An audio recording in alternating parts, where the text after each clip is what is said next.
ಇಂದಿನಿಂದ ರಾತ್ರಿ ಕರ್ಫ್ಯೂ ಹೇರಿರುವ ಕಾರಣ ಧಾರ್ಮಿಕ ಕಾರ್ಯಕ್ರಮಗಳಿಗೆ ಅಡ್ಡಿಯಾಗುವ ಸಾಧ್ಯತೆ ಇದೆ. ಈ ಬಗ್ಗೆ ಸಾರ್ವಜನಿಕರಿಂದ ರಿಯಾಯಿತಿ ಕೋರಿ ಮನವಿಗಳು ಬರ್ತಾ ಇದ್ದು, ಈ ನಿಟ್ಟಿನಲ್ಲಿ ಮುಖ್ಯಮಂತ್ರಿಗಳ ಗಮನಕ್ಕೆ ತರಲಾಗುವುದು ಎಂದು ಶಾಸಕ ಡಾಕ್ಟರ್ ವೈ ಭರತ್ ಶೆಟ್ಟಿ ಅವರು ಹೇಳಿದ್ದಾರೆ. ಕೊರೋನಾ ಮುಂಜಾಗ್ರತೆ ವಹಿಸಲೇಬೇಕು, ಅದರಲ್ಲಿ ರಾಜಿ ಇಲ್ಲ. ಎಲ್ಲಾ ನಿಯಮಗಳನ್ನು ಪಾಲಿಸಿಕೊಂಡು ಈ ಒಂದು ಕಾರ್ಯವನ್ನ ಮಾಡಲಾಗುವುದು. ಇನ್ನು ಕೊರೋನಾ ಕಾರಣದಿಂದ ಈ ಬಾರಿಯೂ ಯಾವುದೇ ರೀತಿಯ ಧಾರ್ಮಿಕ ಆಚರಣೆಯನ್ನ ಮಾಡದೇ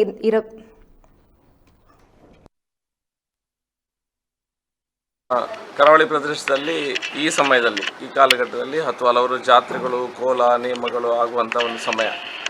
ಕೊನೆಯ ವರ್ಷ 2020ರಲ್ಲಿ ಕೊರೋನಾದ ಲಾಕ್ಡೌನ್ನಿಂದಾಗಿ ಹಲವಾರು ಜಾತ್ರೆಗಳು, ನೇಮಗಳು ಇದನ್ನೆಲ್ಲ ಮಾಡಲಿಕ್ಕೆ ಆಗಿರಲಿಲ್ಲ.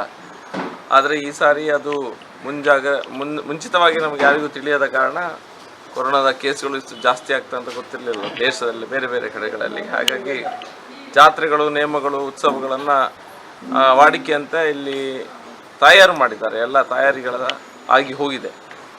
ಈಗ ರಾತ್ರಿ ಕರ್ಫ್ಯೂ ಜಾರಿಯಾದ ಕಾರಣದಿಂದಾಗಿ ಸಮಸ್ಯೆಗಳನ್ನು ನಾವು ನಮ್ಮ ಜನರು, ಭಕ್ತಾದಿಗಳು ಎದುರಿಸಬೇಕಾಗ್ತದೆ. ಅದಕ್ಕಾಗಿ ಸರ್ಕಾರ ಮತ್ತು DC ಅವರಿದ್ದ ಅವರಲ್ಲಿ ನಾವೆಲ್ಲ ಶಾಸಕರು ಮನವಿ ಮಾಡಿಕೊಂಡಿದ್ದೇವೆ. ಎಲ್ಲ ಕೋವಿಡ್ಗೆ ಬೇಕಾದಂಥ ಮುಂಜಾಗ್ರತಾ ಕ್ರಮಗಳನ್ನು ವಹಿಸಿಕೊಂಡು ಆದಷ್ಟು ಕಮ್ಮಿ ಜನರನ್ನು ಅಲ್ಲಿ ಸೇರುವಂಥ ಒಂದು